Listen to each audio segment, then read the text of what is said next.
आजकल की busy life में हम खाने को तसल्ली से इत्मीनान से बैठकर खाना ही भूल गए हैं, जिसकी वजह से आजकल हम गैस्ट्रिक की बीमारियों को बहुत आम होते हुए देखते हैं, जैसे कि गैस्ट्रिक, बदहजमी, ब्लोटिंग, आईबीएस, कॉन्स्टिपेशन, जिसकी वजह से हमारा खाया हुआ खाना पेट के अंदर पचता नहीं बल्कि सड़ता है।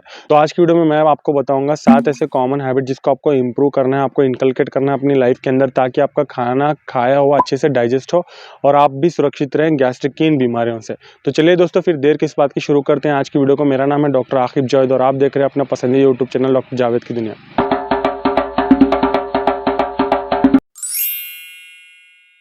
नंबर 1, देखिए, जब भी आप खाने की शुरुआत करते हैं, आप खाने की शुरुआत पहले अदरक और नमक से कीजिए। एक छोटे अदरक को टुकड़े को आप नमक में उसको लगा के खाइए, क्योंकि देखिए जब आप अदरक और नमक खाने से पहले खाते हैं तो आपके पेट के अंदर प्रॉपर सिक्रेशन करता है डाइजेस्टिव एंजाइम्स का, जिसकी वजह से आपका खाया हुआ खाना अच्छे से डाइजेस्ट होता है।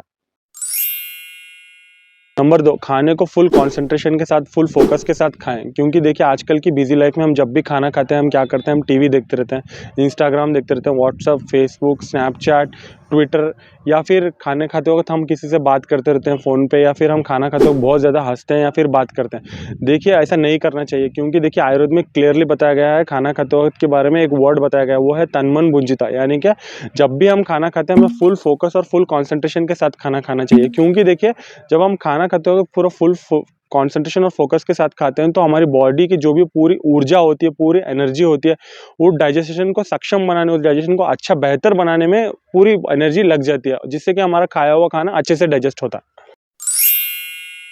नंबर 3, देखिए, हमेशा खाने की शुरुआत मीठे खान पान की चीज़ों के साथ स्टार्ट कीजिए। अक्सर हम क्या करते हैं, खाना खाने के एंड में मीठे को खाते हैं, लेकिन ये गलत है। आयुर्वेद में इसके बारे में क्लियरली बताया गया है कि हमें खाने की शुरुआत मीठे टेस्ट वाले खान पान की चीज़ों के साथ करनी चाहिए, क्योंकि इसके 2 रीजंस हैं। नंबर 1, मीठा टेस्ट जो होता है डाइजेशन के लिए हैवी होता है, और जब हम खाना खाने के लिए बैठते हैं तो हमारी डाइजेस्टिव स्ट्रेंथ काफ़ी पीक पे होती है। तो जब हम इस कंडीशन में मीठे खाने की शुरुआत मीठे से करेंगे तो वो ईजिली डाइजेस्ट हो जाएगा। और नंबर 2, मीठा टेस्ट जो होता है हम सबको काफ़ी पसंद होता है, और जब हम खाने के बाद इसको खाएंगे तो बहुत ज़्यादा प्रोबेबिलिटी है कि हम इसको ज़्यादा क्वांटिटी में खा लें, जिससे हमें ओवर ईटिंग हो सकती है। इसलिए हमेशा खाने की शुरुआत मीठे खान पान की चीज़ों के साथ ही कीजिए। नंबर 4, खाने को अच्छे से चबा के खाना, और खाने को बहुत जल्दी जल्दी नहीं खाना है, और खाने को बहुत धीरे धीरे नहीं खाना है।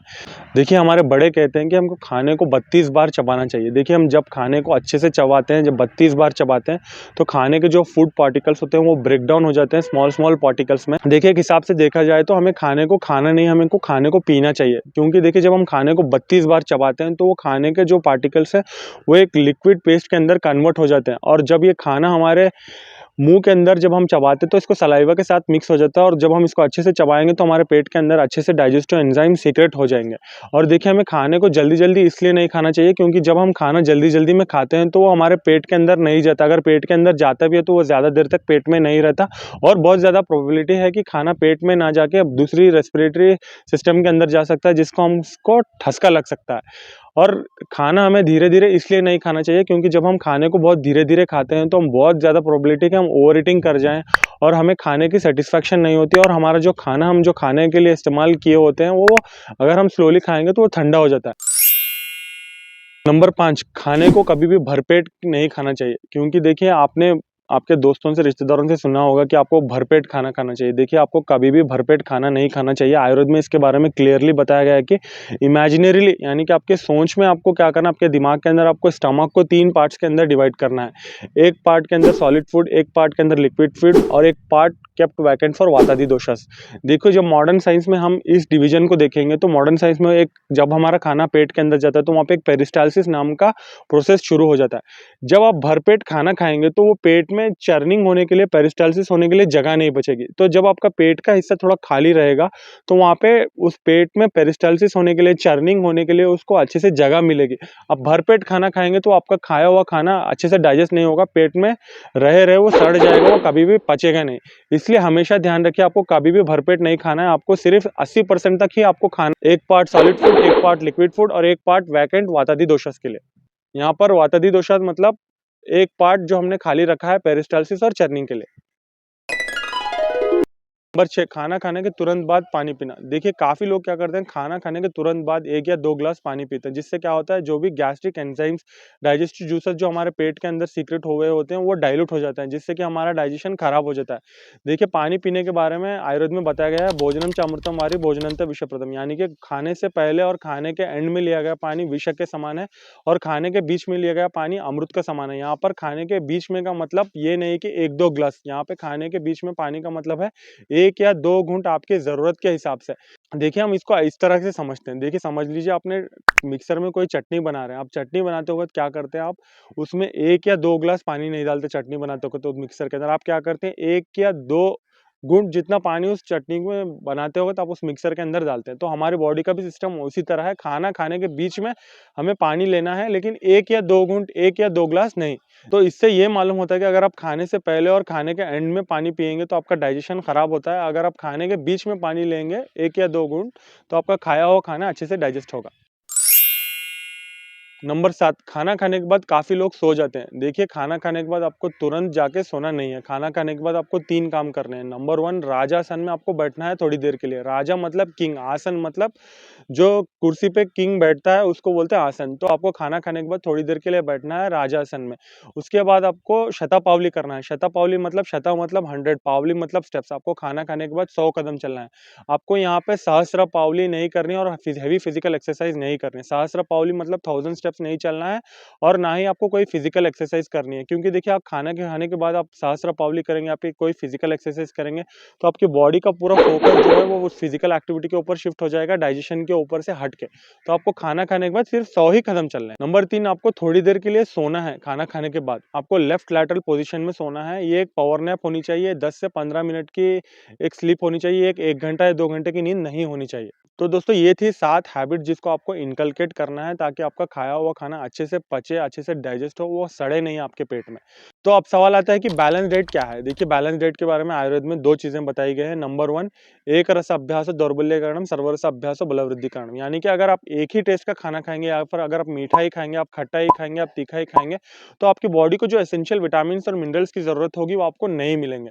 अगर आप पूरे टेस्ट के खाने खाएँगे जैसे मीठा, नमकीन, खट्टा, तीखा, कड़वा, कसाला, तो आपकी बॉडी में जो एसेंशियल विटामिन्स और मिनरल्स की ज़रूरत होगी, वो पूरी तरीके से आपको मिल जाएँगी जब आप पूरे 6 टेस्ट के खान-पान की चीज़ें खाएँगे। काफ़ी लोगों का ये सवाल भी होता है कि दिन में हमें कितने टाइम खाना खाना चाहिए? तो इसके लिए आयुर्वेद में बताया गया है, एकभुक्तम सदा आरोग्यम, द्विभुक्तम बलवर्धकम, त्रिविधभुक्तम व्याधि पीड़ा, चतुर्भुक्तम मृत समीपम, यानी कि अगर आप एक बार खाना खाएँगे तो आप हमेशा हेल्दी रहेंगे। आप 2 बार खाना खाएँगे तो आपके पास अच्छे से स्ट्रेंथ रहेगी। अगर आप 3 बार खाना खाएँगे, जो हम अक्सर आजकल खा रहे हैं, जिससे कि हमें बार-बार बीमार पड़ते हैं, हमें बीच-बीच में साल में 1-2 बार सर्दी, खाँसी, बुखार होती रहती है। अगर 4 बार आप खाना खाएँगे तो आपके पीछे मौत भागेगी, ऐसा आयुर्वेद में बताया गया है। तो आपका अगला सवाल अब ये होगा कि दिन में मैं तो 3 टाइम खाना खाता हूँ, क्या 3 टाइम खाना खाना ज़रूरी है या सही है? तो अगर आप बचपन से 3 टाइम खाना खाते आ रहे हैं, आपके बॉडी में क्लॉक सिस्टम बन चुका है, अगर आप सुबह का नाश्ता, दोपहर का खाना और शाम का खाना खाते हैं, आपके बॉडी में अच्छे से उस टाइम पे डाइजेस्टिव एंजाइम सीक्रेट होते हैं, आपको उस टाइम पे अच्छे से भूख लगती है और आप 3 टाइम खाना खा रहे हैं और आपको कोई भी गैस्ट्रिक, बदहज़मी, ब्लोटिंग, आईबीएस, कॉन्स्टिपेशन जैसी शिकायत नहीं है, तो आप 3 टाइम खाना आराम से खा सकते हैं। लेकिन जो सबसे मेन पैरामीटर है, जो आपको खाना खाने का, वो है हंगर। हंगर के बारे में आयुर्वेद में बताया गया है कि आपको हंगर एक नॉन सप्रेसिबल अर्ज है, यानी कि एक अधारणीय वेग है, नॉन सप्रेसिबल अर्ज है। जैसे आपको छींक आती है, आपको पेशाब आता है, तो आप पेशाब और छींक को आपको जैसे नहीं रोकना है, उसी तरह देखिए हंगर भी एक अर्ज है, इसको आपको नहीं रोकना है, आपको जभी भी भूख लगे आपको खाना है। देखिए अगर आपका रात का खाया हुआ खाना अच्छे से पचता है, अगर आपको सुबह में भूख लगती है तो आपको खाना है। अगर आपका रात का खाया हुआ खाना अच्छे से नहीं पचा और आपको सुबह में नाश्ते की भूख नहीं लगी आपको, तो आप नाश्ता स्किप कर सकते हैं। इसके अलावा मैं आपको कुछ छोटे-छोटे रूल्स बता देता हूँ जो आपको बहुत ही काम आएँगे। देखिए आपको हमेशा गरम खाना खाना चाहिए, आपको हमेशा रीजनल और सीज़नल फूड खाना चाहिए। देखिए आप जब भी ड्राई फ्रूट्स खाएँ तो आपको ड्राई फ्रूट्स को ऐसे ही नहीं खाना है, आपको ड्राई फ्रूट्स को रात में भिगोना है 6 से 8 घंटे के लिए और आप उसको भिगोए हुए ड्राई फ्रूट्स को आपको सुबह में खाना है। आपको डायरेक्ट ड्राई फ्रूट्स को ऐसे ही नहीं खाना है। और आपको दही को, मच्छी को रोज़ाना नहीं खाना है, आपको दही को गरम करके नहीं खाना है, आपको दही को रॉन्ग कॉम्बिनेशंस में नहीं खाना है, जैसे दही और मच्छी, दही और अंडा। फ्रूट्स को आपको प्रॉपर्ली खाने से पहले ही खाना चाहिए, आपको खाना खाने के बाद फ्रूट्स को नहीं खाना चाहिए। इसके अलावा जब भी आप दूध पिएँ तो आपको दूध को फिक्का ही पीना है, आपको दूध को रिफाइंड शुगर के साथ नहीं लेना है और दूध को आपको रॉन्ग कॉम्बिनेशंस में नहीं लेना है, जैसे मच्छी और दूध, मच्छी और अंडा, ऐसे रॉन्ग कॉम्बिनेशंस आपको नहीं इस्तेमाल करने हैं। तो इसके अलावा दोस्तों मैंने दूध का सही इस्तेमाल कैसे करें, दही का सही इस्तेमाल कैसे करें, मच्छी का सही इस्तेमाल कैसे करें, गैस्ट्रिक के लिए हमें क्या-क्या करना है, क्या-क्या नहीं करना चाहिए, इस पे प्रॉपर डेडिकेटेड वीडियोस बनाई हैं, जिसका मैं लिंक आपको डिस्क्रिप्शन में दे दूँगा, आप जाके उन वीडियोस को भी देख लेना।